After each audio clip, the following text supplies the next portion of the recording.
everyone, this is Avantika Das and this is my another video on periodic table, that is the part 2. So let's start. अगला हमारा Z effective के बाद ये है Slater's law के बारे में हम देखते हैं. अब स्लेटर्स लॉ होता क्या है? स्लेटर्स लॉ ये होता है कि हम कैसे सिग्मा को कैलकुलेट करते हैं. कैलकुलेशन ऑफ सिग्मा बोले तो स्लेटर्स लॉ होता है. इसमें क्या होता है कि जैसे S और P के इलेक्ट्रॉन दिए गए और उसमें सिर्फ n नंबर ऑफ इलेक्ट्रॉन्स हैं. अगर n नंबर ऑफ इलेक्ट्रॉन्स हैं तो आपको मल्टीप्लाई करना है 0.35 के साथ. और अगर n-1 इलेक्ट्रॉन दिया है तो आपको सिंपली मल्टीप्लाई करना है 0.85 के साथ. और अगर n-2 आ गया या फिर n-3 है तो आपको इंटू 1 के साथ करना है. सिमिलरली ये तो सिर्फ हमने देखा S और P के लिए. अगर हम बात आए D और F के लिए तो अगर n D है या फिर n F, मतलब आप बोले कि n number of electron D में और n number of electron F में है तो आपको क्या करना है 0.35 के साथ मल्टीप्लाई कर देना है. ठीक है. और अगर रिमेनिंग अदर इलेक्ट्रॉन बचे इनके अलावा F और ND के अलावा तो आपको मल्टीप्लाई कर देना है 1 के साथ. 1 के साथ मल्टीप्लाई कर देंगे तो इससे तुम्हारा सिग्मा कैलकुलेट होके आ जाएगा. तो अगला हमारा क्या आता है कि इम्पोर्टेंट नोट है, स्लेटर्स लॉ का ही है. तो ये थोड़ा सा इम्पोर्टेंट है इसलिए है कि इसमें हमको क्या पता है कि स्क्रीनिंग इफेक्ट जो 1 इलेक्ट्रॉन्स के लिए है, मतलब सिर्फ एक ही इलेक्ट्रॉन अगर है आपका तो उसके लिए हमको क्या करना है, तो सिग्मा को हम डायरेक्टली क्या करेंगे 0.30 से मल्टीप्लाई कर देंगे. उसमें S और P हो या फिर NDNF हो उसमें हम 0.35 से मल्टीप्लाई करते थे. लेकिन अगर स्क्रीनिंग इफेक्ट किसी का भी 1 इलेक्ट्रॉन आ रहा है, जैसे फॉर एग्जांपल जैसे हाइड्रोजन है, हाइड्रोजन का इलेक्ट्रॉनिक कॉन्फ़िगरेशन क्या होता है 1s1 तो 1s1.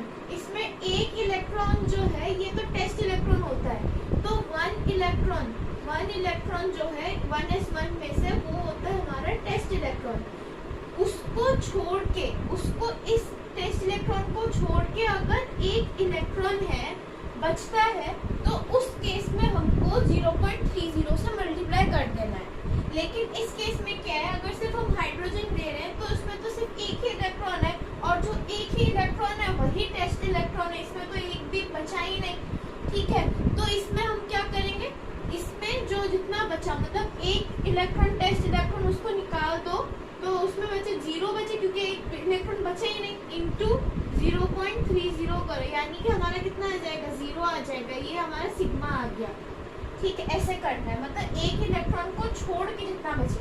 अब जैसे ये दूसरा वाला एग्जांपल है H माइनस है, माइनस आ गया. इसका मतलब क्या है कि जो 1s1 है हाइड्रोजन का उसमें एक और इलेक्ट्रॉन आके जुड़ा है, मतलब 1s2 हो गया. अब 2 हो गया तो इसमें एक इलेक्ट्रॉन जो है वो तो टेस्ट इलेक्ट्रॉन होगा ही सही. अब इस टेस्ट इलेक्ट्रॉन को छोड़ के जो एक इलेक्ट्रॉन बचा तो उस केस में क्या होगा, सिग्मा 1 इंटू 0.30 कर देना है तो आंसर 0.30 आ जाएगा. ऐसा करना है. ठीक है. अब फिर हमको Z इफेक्टिव निकालना है. Z इफेक्टिव के लिए कल पिछले वाले लेक्चर में ये बताया था कि Z effective is equals to Z minus sigma. तो हाइड्रोजन का तो Z आपको पता है, Z इफेक्टिव के लिए Z माइनस सिग्मा करते हैं और Z आपको हाइड्रोजन के लिए पता है 1 होता है और सिग्मा हमने निकाला 0.30. इसको अगर आप माइनस कर देंगे तो हमारा Z इफेक्टिव निकल के आ जाएगा, दैट इज 1.7. तो हमारा Z इफेक्टिव आ गया. ऐसे निकालना है हमको Z इफेक्टिव. पहले सिग्मा कैलकुलेट करो जो S P और D और F के लिए बताया था उस हिसाब से होगा. और ये एक इम्पोर्टेंट पॉइंट याद रखना है कि अगर एक इलेक्ट्रॉन आए तो सिग्मा 0.30 से मल्टीप्लाई कर देना है. फिर उसके बाद Z इफेक्टिव निकालना है Z माइनस सिग्मा करके. यहाँ तक आप नोट करो. फिर दूसरा मैं बताती हूँ. फिर हमारा अगला आता है एक और इम्पोर्टेंट पॉइंट है जिसको ये दो इम्पोर्टेंट पॉइंट्स, इन दोनों को आप अगर याद रखेंगे तो आपको सिग्मा या फिर Z इफेक्टिव निकालने के लिए इजी होगा. तो सबसे पहला पॉइंट क्या है कि हमको जो इलेक्ट्रॉनिक कॉन्फ़िगरेशन है नॉर्मली जैसे हम लिखते हैं प्रोसेस जो है उस हिसाब से हमको नॉर्मली इलेक्ट्रॉनिक कॉन्फ़िगरेशन लिख देना है. फिर उसके बाद मतलब कैसे ऑर्डर में, इंक्रीजिंग ऑर्डर में, मतलब एन शेल के जो इंक्रीजिंग ऑर्डर है उसी हिसाब से हमको इलेक्ट्रॉनिक कॉन्फ़िगरेशन लिखना है। फिर दूसरा जो है सेम शेल के जो एस और पी को हमको क्या करना है, सेम ग्रुप में रखना है, और जो डी और एफ है उसको अलग से ब्रैकेट करके रखना है, मतलब एस और पी को तो अलग और डी और एफ को अलग रखना है। तो ये हमने एक एग्जांपल लिया है स्कैंडियम का। आपको पता है स्कैंडियम कौन से नंबर पे आता है, दैट इज 21। तो हमको ऐसे इंक्रीजिंग ऑर्डर में इलेक्ट्रॉनिक कॉन्फ़िगरेशन सारा लिख देना है। और दूसरा पॉइंट मैंने क्या बोला था कि सेम शेल के जो एस और पी इलेक्ट्रॉन है उसको तो सेम ग्रुप में रखना है, और जो डी और एफ है उसको ब्रैकेट करना है, वो भी अलग से, मतलब एस और पी अलग और डी और एफ भी अलग रहेगा। जैसे कि ये सबसे पहले इधर से हम शुरू करते हैं, तो 4s है, इसको अलग रखना है। फिर d आ गया तो इसको अलग ब्रैकेट कर दीजिए, s और p आ गया, इन दोनों को अलग ब्रैकेट करना है। इधर फिर से s और p आ गया, इनको अलग, और 1s2 को अलग, क्योंकि ये सेकेंड शेल में, सेम शेल में बोला ना, तो सेकेंड वाले में ये दोनों आए तो इनको अलग, ये पहला वाला शेल था इस वजह से इसको अलग रखा हमने। तो अब फिर ये कौन से नंबर पे, n इलेक्ट्रॉन्स में आएगा। फिर ये वाले जितने भी है, मतलब 3s2, 3p6 और 3d1 है, तो सेम शेल ना, तो ये n-1 हो गया, एक कम। फिर ये जो है n-2, और फिर ये जो है n-3 में आ गया। और हमको पता है S और P में अगर n शेल में n नंबर ऑफ इलेक्ट्रॉन है ना, तो उसमें हम मल्टीप्लाई करते थे 0.35 से, n-1 आ जाए 0.85, और n-2 या फिर n-3 आ जाए तो 0.1 से मल्टीप्लाई करते। सिमिलरली ये प्रोसीजर हम इसी में भी अप्लाई करेंगे। जैसे हम सबसे पहले निकालते हैं 4s2 का, तो 4s2 का अगर जब हम निकालेंगे z इफेक्टिव निकालें, तो 4s2 में n है ना, तो उधर से शुरू करते हैं। तो सिग्मा हम पहले कैलकुलेट करें, तो 4s2 का n है, और कितने इलेक्ट्रॉन्स है, 2 इलेक्ट्रॉन्स है, तो उसका टेस्ट इलेक्ट्रॉन हो गया ना अपना, तो उसको तो निकाल दो। तो n मतलब 0.31 इंटू 0.35, 1 इंटू 0.35 कर देना है। फिर ऐड करते जाना है इनको।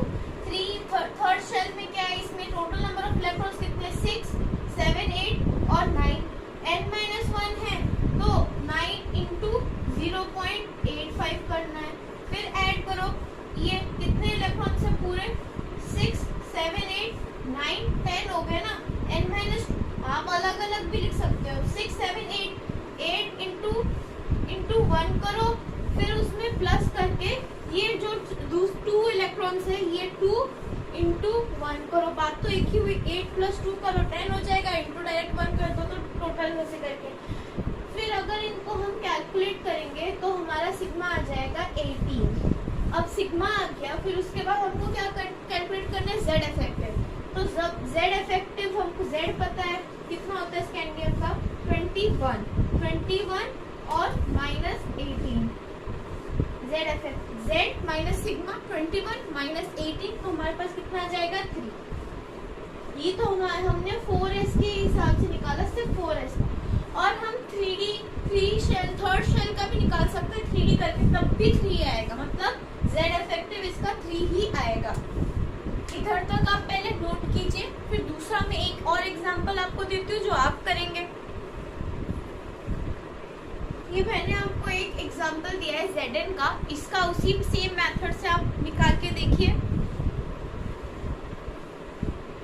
होपफुली आपने कर दिया होगा। अब मैं इसको आपको बताती हूँ कैसे करना है।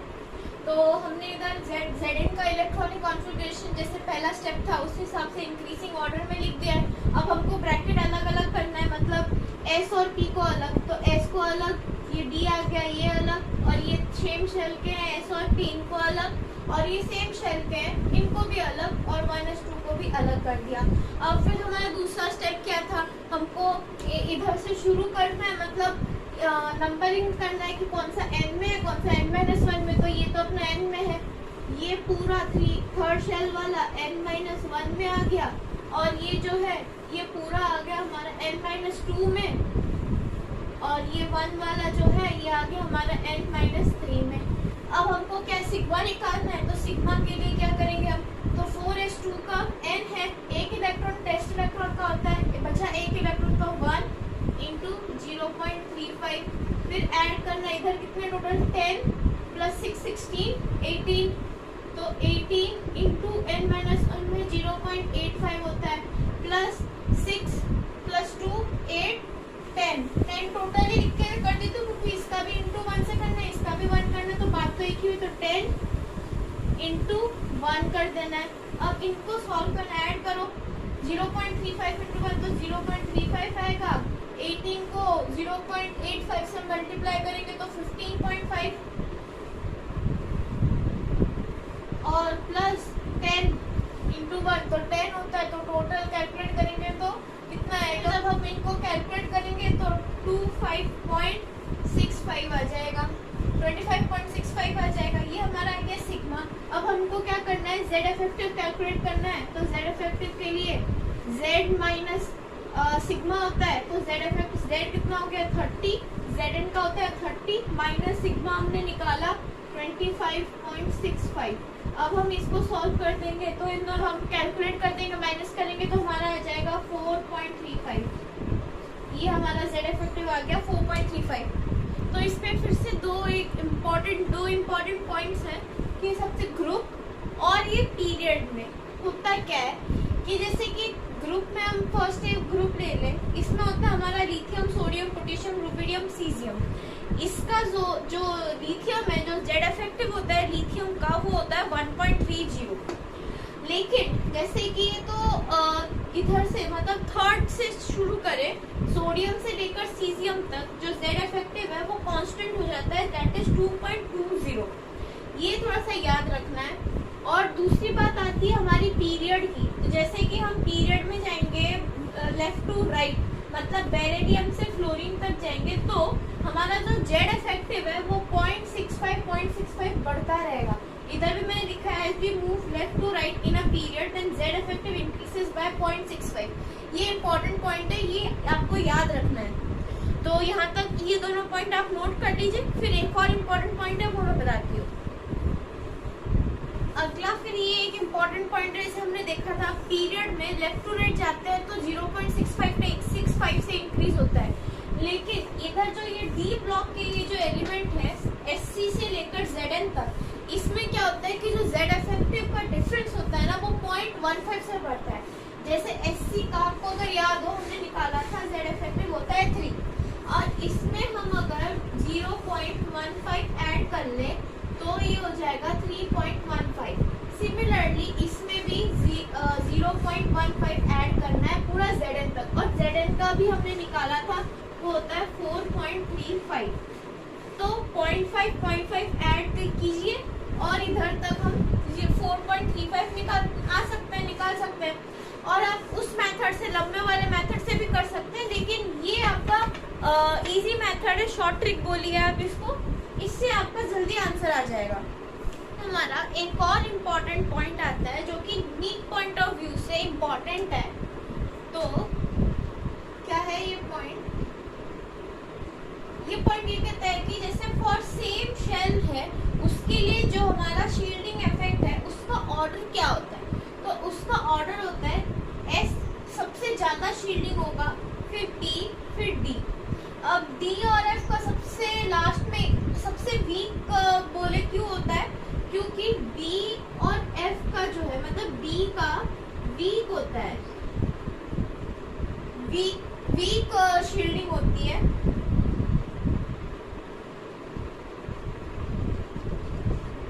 और सबसे मतलब वेरी वेरी पुअर बोले वो होता है F का। तो इस वजह से D और F का बहुत कम शील्डिंग, पुअर शील्डिंग इफेक्ट होता है। ये पॉइंट आपको याद रखना है।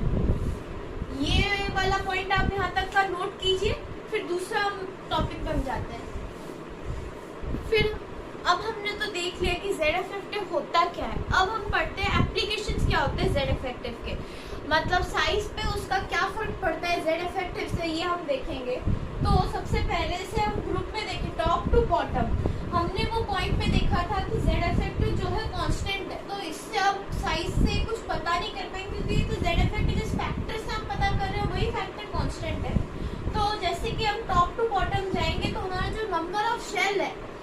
बढ़ता है, तो उस नंबर ऑफ शेल अगर बढ़ेगा तो साइज भी जो है वो बढ़ेगा। ठीक है, ये हमको याद रखना है। और एक है लेफ्ट टू राइट, हम पीरियड में जब जाते हैं तो हमको पता है कि जेड इफेक्टिव बढ़ता है। अब जब जेड इफेक्टिव बढ़ेगा तो साइज कम होगा, तो ये फैक्टर ये कि जेड इफेक्टिव बढ़ेगा तो साइज कम होगा। इसको हमने जेड इफेक्टिव से पता कर लिया। और हमने वो जब जेड इफेक्टिव होता क्या है, स्टार्टिंग फर्स्ट जब स्टार्ट किया था तो हमने देखा था कि साइज पे क्या फर्क पड़ता है और किस तरीके से पड़ता है, जेड के बढ़ने से, सिग्मा के बढ़ने से, उसके कम होने से। तो उसी से हमने पता कर लिया कि साइज जो है अगर जेड इफेक्टिव बढ़ेगा तो साइज जो है वो कम होगा। तो आप ये वाला पॉइंट नोट कीजिए, फिर हम अगले पे जाते हैं। अब इसके बाद हमारी बात आती है एटॉमिक रेडियस क्या होता है। तो एटॉमिक रेडियस जैसे कि ये जो न्यूक्लियस है और ये जो इसके शेल है, तो सबसे लास्ट वाले शेल में जो इलेक्ट्रॉन है और ये जो हमारा न्यूक्लियस है, इन दोनों के बीच का जो डिस्टेंस है, इसी को हम बोलते हैं एटॉमिक रेडियस।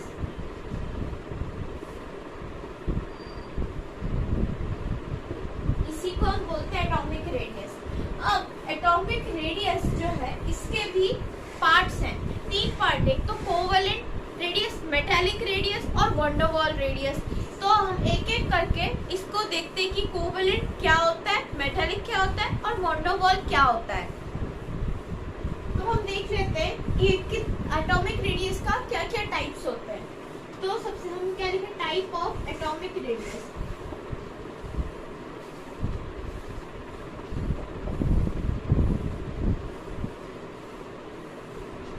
तो सबसे पहला है हमारा कोवेलेंट रेडियस। अब कोवेलेंट रेडियस होता क्या है, जैसे कि हमारे दो शेल हैं, मतलब या फिर 2 एटम्स है, 2 एटम है, उसका न्यूक्लियस और इसका न्यूक्लियस, इन दोनों के बीच का जो डिस्टेंस होता है वो पूरा होता है उसका डायमीटर हो गया पूरे का। अब उसको हम रेडियस के लिए डिवाइड बाय 2 कर देंगे तो वो रेडियस आ जाएगा, that is the covalent radius. मतलब जैसे ये हमारा एक एटम है, ये इसका न्यूक्लियस है और ये हमारा दूसरा एटम है जो इसके साथ ओवरलैप हो रखा है और ये उसका न्यूक्लियस है। इन दोनों के बीच का जो डिस्टेंस है, ये वाला जो डिस्टेंस है, ये जस्ट सपोज ये वाला ए एटम है और ये भी ए है, तो डी ए, ये तो उसका डायमीटर हो गया। अब हमको निकालना है कि रेडियस निकालना है, तो रेडियस के लिए हम क्या करेंगे, डी ए बाय 2 कर देंगे, ये हमारा आ जाएगा कोवेलेंट रेडियस।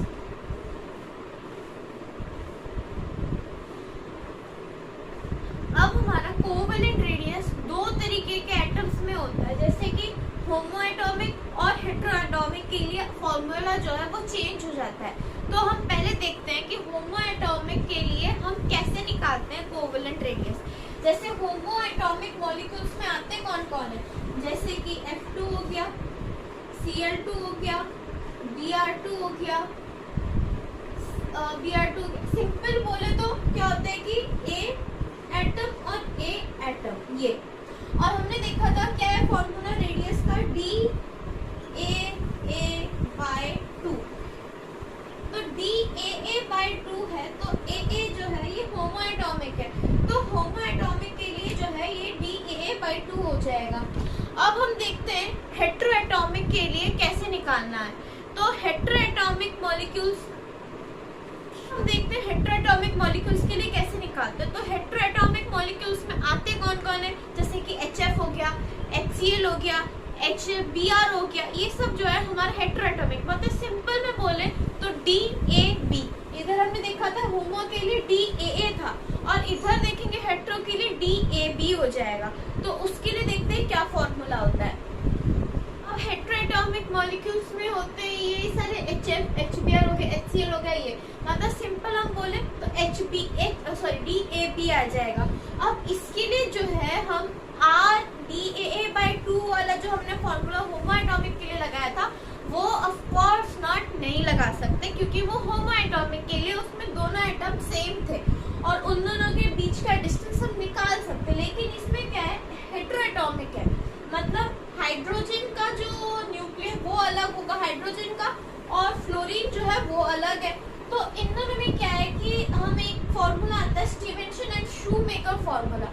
कि स्टीवेंसन और शूमेकर फॉर्मूला क्या है, जैसे कि DAB है, तो हम सबसे पहले रेडियस लेंगे, A का रेडियस मतलब RA और फिर B का plus RB minus 0.09 into XA minus XB कर देंगे। तो इससे क्या है, हमारा जो हेटेरोटॉमिक मॉलिक्यूल्स है उनका आराम से हम रेडियस निकाल सकते हैं। तो मैं फॉर्मूला लिख देती हूँ। तो ये फॉर्मूला है, ये वाला आप नोट कर दीजिए। फिर उसके बाद हम अगले टॉपिक में जाते हैं, आयोनिक रेडियस क्या होता है। आयोनिक रेडियस होता क्या है, तो आयोनिक रेडियस में क्या होता है, जैसे नेगेटिव होगा और चार्ज और पॉजिटिव चार्ज भी होगा। तो जैसे HCl है तो H प्लस और Cl माइनस में ब्रेक होता है। सिमिलरली HF है, H प्लस और F माइनस में ब्रेक होगा। इसमें क्या है, जब मतलब चार्जेस का इंक्लूड हो जाते हैं, चार्जेस इंक्लूड हो जाते हैं, तब हम उसको आयोनिक बोल देते हैं। आयोनिक रेडियस होता है वो। जैसे कि इसमें क्या होता है, आपको पता है कि Z इफेक्टिव जब बढ़ता है तो साइज कम होता है, सबको पता है। लेकिन इसमें क्या है, जैसे कि आयोनिक में चार्जेस का खेल है, तो उसमें क्या होता है, जैसे कि नेगेटिव में अगर हमारा चार्ज बढ़ रहा है तो Z इफेक्टिव जो है वो कम होगा और साइज जो है बढ़ेगा। लेकिन अगर पॉजिटिव में हो रहा है तो साइज उसमें क्या है, कम होगा और Z इफेक्टिव जो है वो बढ़ेगा।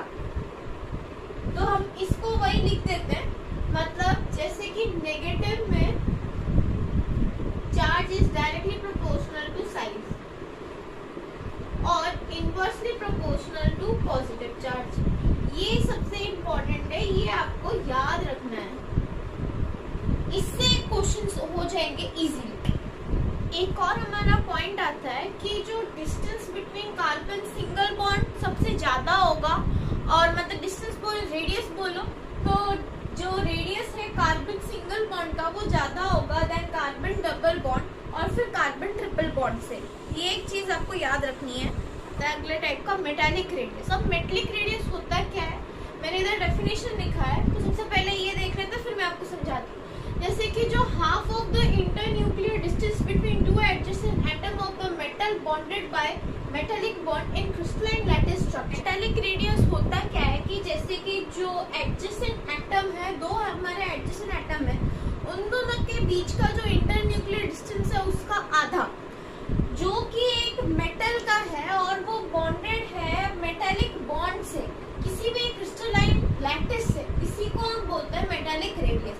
तो मेटालिक रेडियस क्या हो गया, जैसे कि R M is equals to D M by 2, मतलब distance of two adjacent atoms of a metal, उसका आधा is the radius, metallic radius. अब ये जो मेटालिक रेडियस है, तो ये जो मेटालिक रेडियस है ये इनवर्सली प्रोपोर्शनल होता है मेटालिक बॉन्ड स्ट्रेंथ के।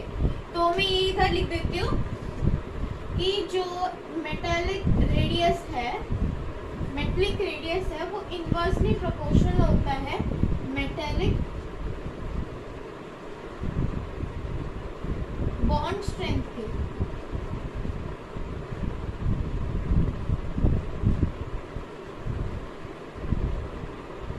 ये भी एक चीज आपको याद रखनी है। हमारी बात आती है 1/3 जो बचा है वंडर वॉल रेडियस। तो वंडर वॉल रेडियस में जैसे कि हम ले लें एक एटम ले लें हीलियम। हीलियम जो है हमारा वो इनर्ट गैसेस वाले में आ जाता है। तो हीलियम जो है He और He का जो डिस्टेंस है वो तो जो एटम है वो तो दूर दूर रहते हैं, और उन दोनों के बीच का जो डिस्टेंस है, मतलब distance of 2 He atom divide by 2 कर देंगे तो रेडियस ऑफ He एटम आ जाएगा, मतलब वॉन डर वॉल रेडियस हो गया ये। या फिर आप ले लो जैसे कि Cl2 है और इन दोनों के बीच का जो डिस्टेंस है उसको डिवाइड बाय 2 कर दें तो उसमें हमारा वॉन डर वॉल रेडियस आ जाएगा। अब एक हमारा ऑर्डर आता है कि वॉन डर वॉल रेडियस सबसे अच्छा कि मेटालिक या फिर कोवेलेंट। तो ऑर्डर में क्या होगा कि वॉन डर वॉल सबसे अच्छा, फिर मेटालिक, फिर कोवेलेंट आता है। तो ये आप नोट कर दीजिए, फिर हम अगला टॉपिक देखते हैं।